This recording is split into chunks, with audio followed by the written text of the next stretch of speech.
Hi, everybody. Jim Ostrowski with the Liberty Moving podcast. We're literally moving. How clever. Got a little bit of a late start. I couldn't find my wallet this morning, which is usually a big problem. So, ready to roll. I wanted to do a podcast about the new logo and the shirt and everything, because it occurred to me, I did a Facebook post. I never really explained. You're looking at an old logo on my shirt from like 17 years ago. I ordered a new shirt, so hopefully I got to order a baseball hat too with the new logo on it.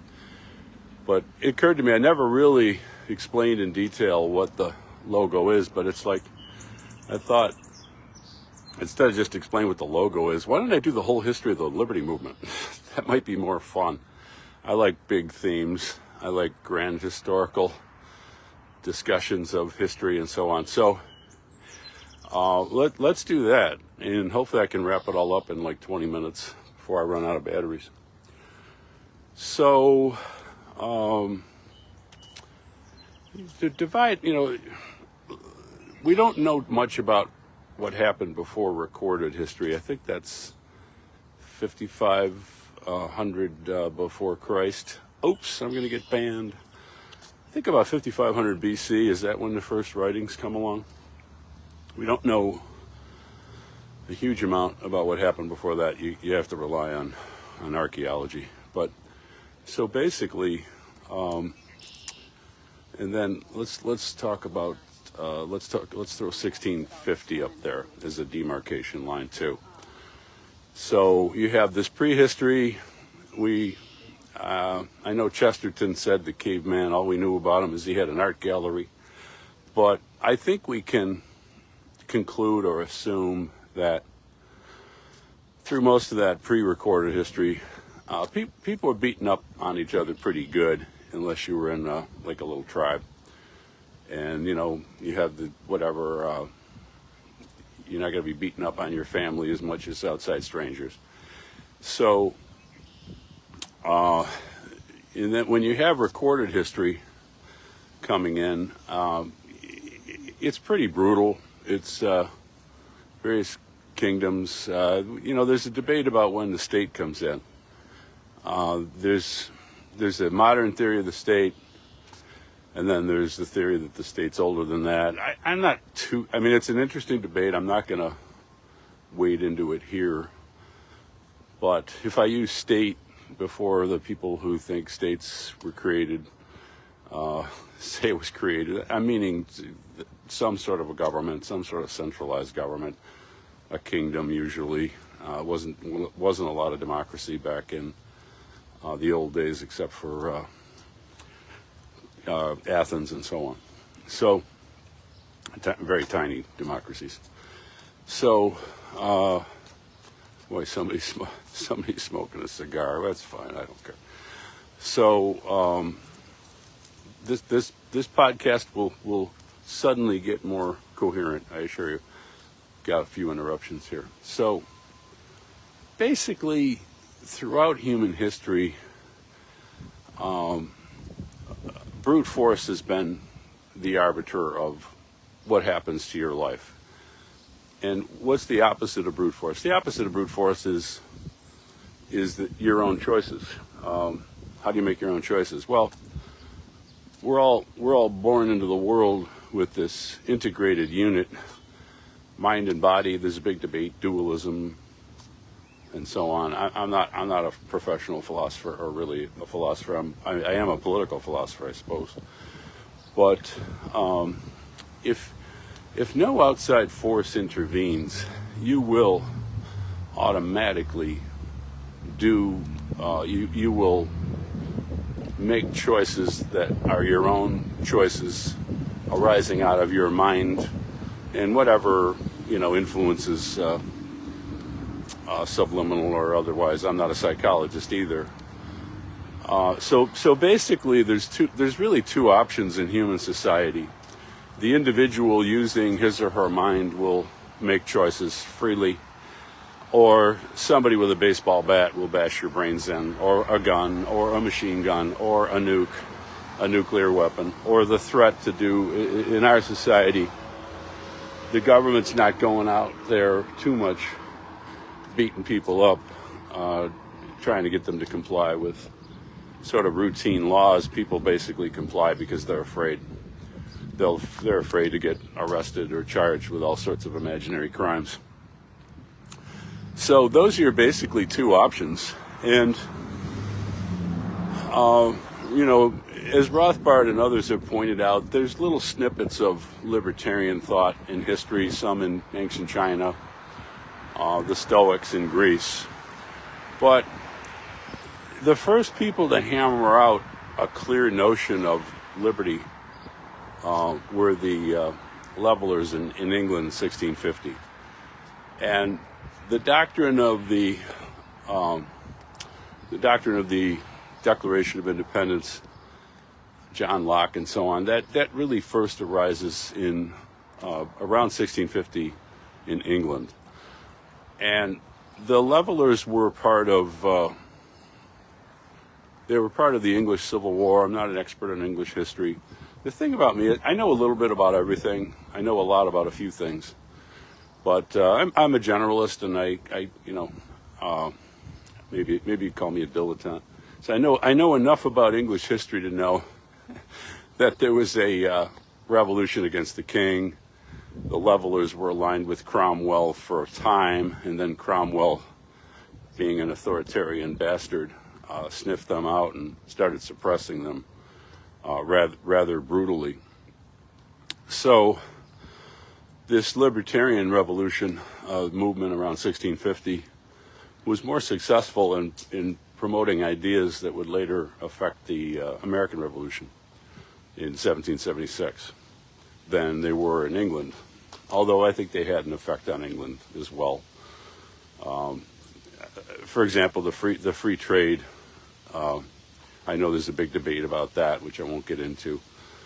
But basically, breaking up mercantilist economics, I think, was one of their victories. But it's not all that critical for our present purposes.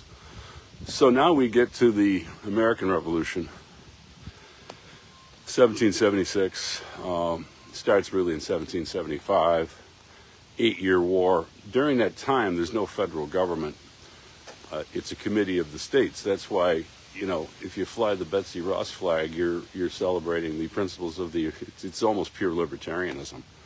You're celebrating the principles of the American Revolution, and you're not celebrating some big powerful federal government because it didn't exist. So things start to go wrong there with the debate over the Constitution, because the people who wanted the Constitution didn't really believe in this libertarian concept of liberty with, an extremely decentralized government, which we had. We had the 13 colonies, a weak federal government. The libertarians at the time loved it, and they were the anti-federalists, and the anti-federalists were right. The federalists were wrong. I'm just going through this really quickly because this is all panoramic. I'm not proving any of this. So if you think the Federalists were great, I'm not going to convince you otherwise. I'm just telling you what my views are. Probably the best anti-Federalist document is Anti-Federalist number 1 by Brutus. He was actually named Robert Yates. He was a New York lawyer, I think, from the Albany area. And probably Yates County, it just occurred to me, where I got my brains beat in once there. Until I had better luck in the 4th Department, but probably named after Robert Yates. Unsung hero, he's been completely forgotten.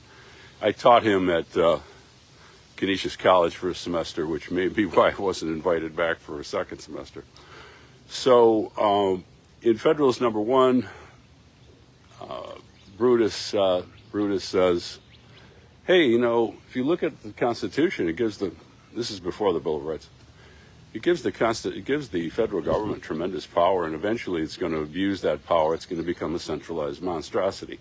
So it wasn't like people didn't understand that the body of the Constitution was a dangerous thing. They understood it, but the pro-federalist side was a little bit more sophisticated. They used some pretty ruthless tactics as you read in the last volume of Conceived in Liberty by Rothbard. I haven't waded through it yet. I have it on my shelf. But, they would rig the mails and stuff like that. And there's a big historical debate about, and I'm going to move along, believe me, this stuff's really important. There's a big historical debate. We're the constitutional founding fathers, because they're different from the revolutionary founding fathers, although there's some cross-fertilization there. Were they influenced by economic self-interest? Well, I think the latest research shows that they were, because a lot of the people at the Constitutional Convention had bought war bonds, which would be paid off 100%. They were trading much lower than that. So, yeah, I mean, let's be honest. The time is short. There's no time for bullshitting anybody. Libertarians of my stripe think the Constitution was a mistake and a coup d'etat. I think the evidence is that we're correct.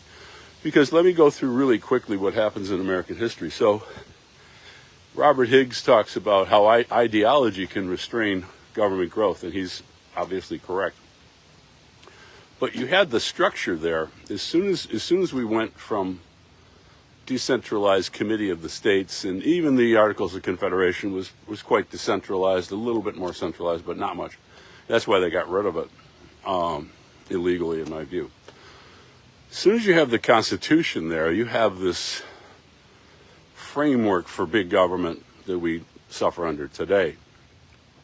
But it didn't happen all at once. So actually, after the first couple Federalist administrations, the libertarians of the time, the Jeffersonian Democrats, had what we call the Revolution of 1800, where they just kicked everybody out of office and repealed a lot of the terrible things that the Federalists had done. Some of their civil liberties violations were reversed, and government actually got smaller. In fact, here's the factoid that I throw out all the time. When was the last election that resulted in government getting smaller or an overall increase in liberty for American citizens? I think it was 1800.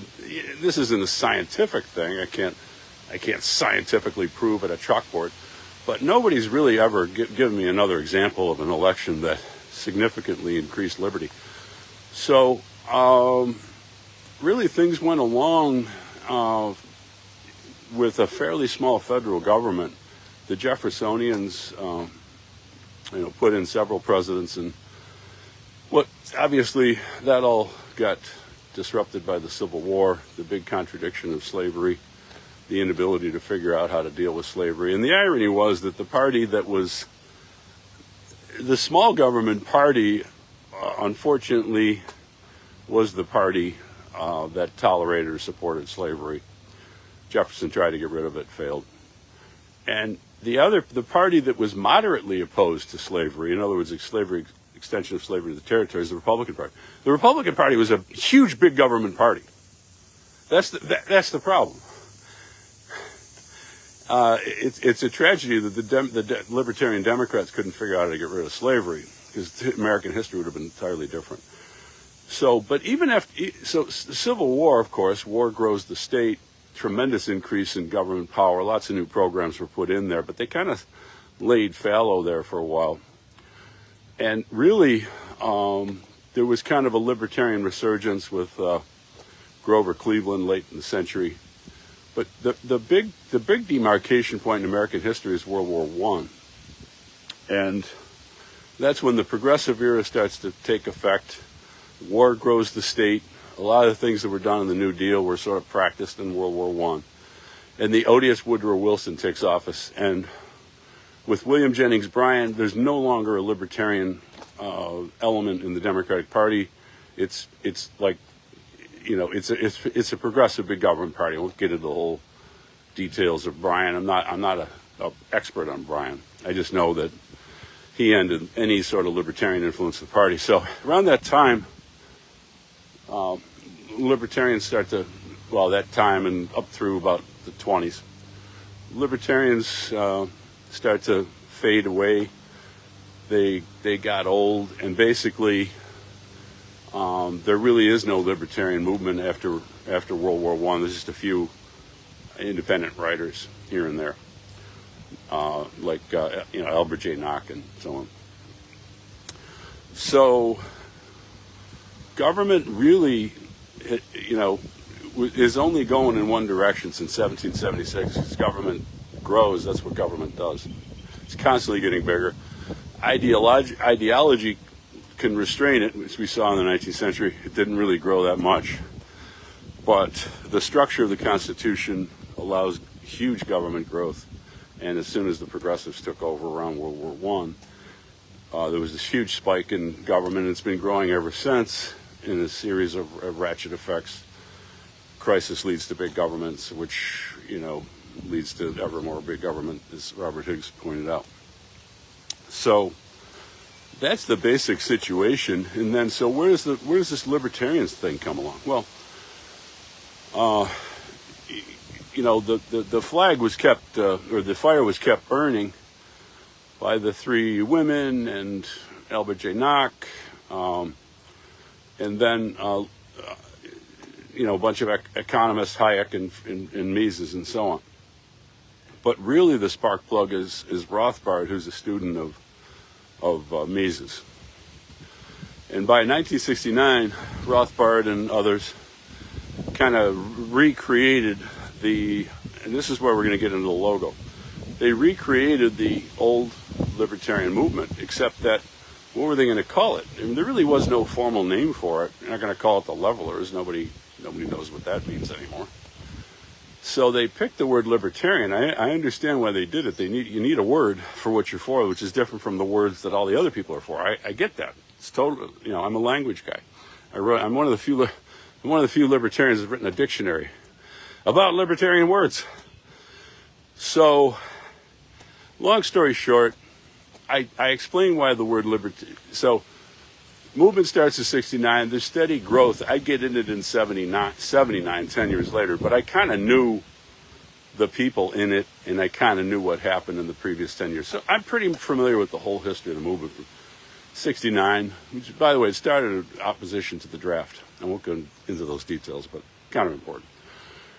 So there was the movement had steady growth. It had some funding from the Kochs that didn't turn out well, and really steadily grew. There was a big split in '84 where the Kochs left, and and Ron Paul ran for president. There wasn't like a march forward in progress. It was just kind of hanging on, little fits and starts. Seemed like there was some momentum, getting more young people involved, and the ideas were getting out there, but there wasn't really any political movement to show for it. And then, so really the next big thing, because I don't want to make this too long, the next big thing that happened was the Ron Paul campaign. Two campaigns, 08 and 12. And that's the high water mark. That's the point where libertarian ideas got exposed to a public audience in major media. And how it happened, I'm not even sure how or why it happened, but we know it happened.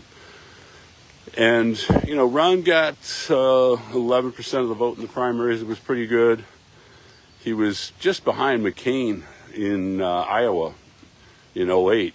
But, I won't get into, how that campaign should have been run. People running for office should talk to me. I'm the most experienced consultant in the movement. But in any event, Ron did a fabulous job. The grassroots did a fabulous job. I'm not sure if his campaign always did a fabulous job. I'll leave it at that. So, 2012, he's running again, and again, getting a lot of attention. A lot of young people are energized. But it's the Virginia primary, and Ron's on the ballot there. He's the last man standing against Romney, and it's almost impossible to get on the ballot in Virginia, but Ron got on it because of his fanatical volunteers. And I was very, I'm looking at the campaign, it's like, what's going on? This doesn't seem to be a campaign. So they basically didn't really campaign hard in Virginia. I disagree with that decision, but it was, nobody asked me. And they were going to live to fight another day. They were going to take the money and put it into some sort of a organization. We'll wonder what happened to that. But again, nobody asked me. They did what they thought was right. The reason I bring this up, though, is we're around April 15th of 2012. I'm getting to the point of the story. Hopefully all this lead up will whet your appetite for the final conclusion.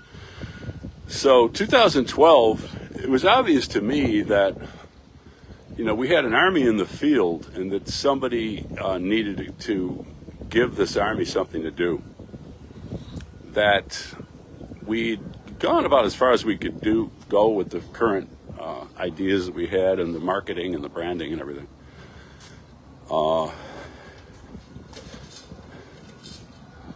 Hold on here, I gotta just see what the situation is. Shoshone Park. So, and I'm getting to my point. Believe me. Stay with me. Stay with me, my friends. So, at that point, I sat down. I said, we gotta rebrand this movement. We have to change strategies. We have to change tactics. We have to change our marketing approach. So I sat down and I outlined a book to accomplish just that, which is Progressivism, a Primer. Now, it took me 2 years to get it out. I've never been able to market it properly. It has sold close to 12,000 copies, and everybody who's read it thinks it's great. As far as I know, I've never heard a bad review. So, that book, I can't possibly describe what that book does. It's like 7 books in one. It talks about why America's in a state of decline. It's because of progressivism. It identifies the idea of destroying America, which is progressivism. I don't mean leftism. That's a different concept. I have another book coming out about that. So then I talk about, I talk about the history of the liberty movement. I talk about conservatism. I talk about constitutionalism. Basically, I try to rebrand the liberty movement by talking about its amazing list of accomplishments. And I think I'm the first person who did that. If I'm wrong, I'm wrong. But I wasn't aware of it, that anybody just sat down and said, what did the liberty movement do? And I did a checklist of about 15 different things. And it's absolutely, utterly amazing. And so, getting into the word libertarian, there's many problems with the word libertarian. But one of the problems with the word libertarian is it's not a historical term. If you go into, Google has a thing, I can't remember the name of it, where you can search for terms and how they're used in history. And this word libertarian, it's a neologism. And I understand they needed a new word in 1969, but the word doesn't connect with history. The liberty movement basically created the modern world. We get zero credit for it. We get zero credit for the fact that our ideological ancestors basically created most of what's good about the modern world. What's bad about the modern world was created by leftists and progressives and communists and misguided conservatives. So that's when I sat down and was trying to come up with a new logo, because the previous logos that I had been exposed to, they're all like archaic and they're all archaic ideas. I'm seeing a friend of mine, but he's not looking over to say hello. They're all ideas that evoke like the past, like the tri-corner hat, militiaman, the Statue of Liberty, the Liberty Bell, various types of flags and eagles and stuff. And it's like, I don't know about you, but I love nature, but using the eagle, I know conservatives love to do this. What does the eagle evoke? It evokes like strong militarized central government, which is exactly what the founding fathers were fighting against. I'm going to drift over here. Exactly what the founding fathers were fighting. In any event, I'm beginning to ramble a little bit. My point is, I didn't like any of the symbols of the libertarian movement. So I was talking to my son Will, who was only 10 or 11 at the time, and I said, I'm trying to come up with a logo. I'm thinking, like, it's so hard to convey liberty in a symbol. So I thought, well, the only thing I could think of is a bird in flight, and not an eagle. And he said, what about the dove with the olive branch? And I said, that's it, instantly. It instantly clicked, because I had already done some work for talking about the theory of democratic peace, R.J. Rummel's Death by Government, and so on. And in that work, the notion was, does democracy cause peace? And I said, well, what is peace? And I did it. I drilled down into the concept of peace. It's, everybody's for peace, but nobody ever defines what the fuck it means. And I concluded, and I'm going to give you the summary, I'm not going to prove it, that peace is basically liberty. In fact, if you look at the word peace etymologically, it's from the Latin word paxus, which means agreement. And of course, in order to agree, you have to have liberty. So that's how I came up with the symbol, the dove with the olive branch. I'm not going to talk about that too much. It's kind of well understood as an ancient symbol of peace. And for a movement that had been kind of going in circles here, so I get done with this before I hit the street. For a movement that's been poorly, we have the best. Here's the crux of the matter. The liberty movement has the best political idea humanity ever had, which is liberty. And why are we getting 1% in elections? Why do we have no effect on policy? We're obviously not marketing ourselves well. There's other reasons too. I'm not naive. We're not marketing ourselves well. We're not being perceived properly. So how do we break that up? How do we force people not to think of libertarianism as a cliche? Oh, I know what that is. You guys are apologists for billionaires. No, we're not. No, here's what we are. We are the only proponents of peace on the planet, because we understand that peace is liberty, liberty's peace. Peace is liberty, liberty's peace. Now, you have this conservative concept. The conservative is in love with the concept of order. And they say, okay, fine.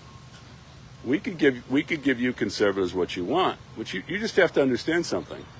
That order is liberty. Liberty is order. If there's no liberty, there's no order. So this notion of like, we can give people liberty, but I love buts. Buts, like one of the coolest words in the English language. But the government has to step in and hammer it out so that these free people are orderly. No, there's no analytical step like that. This is the key thing. There's no analytical step where you have to add anything to liberty. It's fucking fine. That's the whole point of what I'm doing in my life. Liberty's fine. Liberty doesn't need a fucking adjective. It doesn't need order as an adjective. It is order already. Order is liberty. Liberty is order. There's nothing for conservatives to do. Just join the fucking libertarian liberty movement. I hate the word libertarian. I already said so. Join our movement. You'll get everything you want. An orderly society, you'll have it. You'll have it. You'll have an orderly society. So I think I'm going to cut it off there and say that the new T-shirt, which is out to promote Walk for Liberty, which is our latest direct action project, has the logo on it. Look at that logo and think about what I said today, that it's a new logo, it's a new name. We ditched the word libertarian. It served its usefulness for a time to distinguish our product. It's no longer useful. It's not. All the reasons I go into in the book Progressivism. Let's ditch the word libertarian. We use the word liberty movement. I wish there was one word. If there was one word, it would be liberal, but that word's gone for lots of reasons I won't go into. New word, new logo. The dove with the olive branch, which forces everybody to understand that we are the only advocates of peace. A motto or slogan, I got to look up the difference. I guess it's a motto. Slogan sounds kind of casual. Peace equals liberty equals order. The whole ideological framework of the liberty movement, summarized in one sentence, 3 words. It's all out there. And politics doesn't work. I've proven that over and over and over again.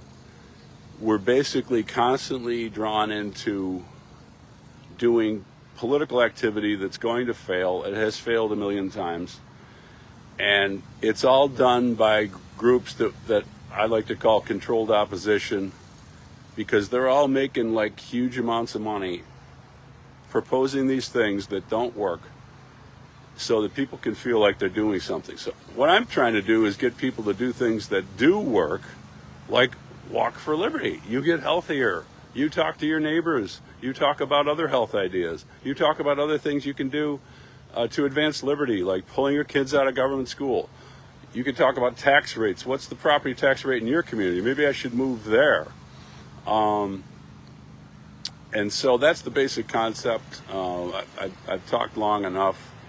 Sorry for dropping the F-bombs, but that's just the way it is. So I'm going to be doing a lot more of this stuff. I'm slowly getting a handle on the stuff I'm backlogged on in legal practice. And for the rest of the year, I'm going to be banging out libertarian content, libertarian books, libertarian strategies, libertarian tactics. I'm completely self-funded, and I'm not wealthy at all. And everybody who knows me knows that I am not wealthy. I've never claimed to be good with money. I'm self-funded by book sales, making like $2 on the shirts. So that helps too. Speaking fees help. And that way I can remain completely independent. I don't owe anything to anybody except my parents who are in heaven. I'm completely independent. I cannot be corrupted. I cannot be corrupted. I've never been corrupted. I could have had everything I wanted that most people would want if I'd simply sold out to the machine. Because I'm 10 times a better political operative than anybody they have, and they fucking know it. They fucking know it. I could have had it all. I chose this path because it's the right path. So thank you very much for listening. I hope that kind of explains what I'm doing a little bit and why I'm doing it and what the logo means, what the slogan means, what the motto means, what the symbol means. And have a great day, everybody.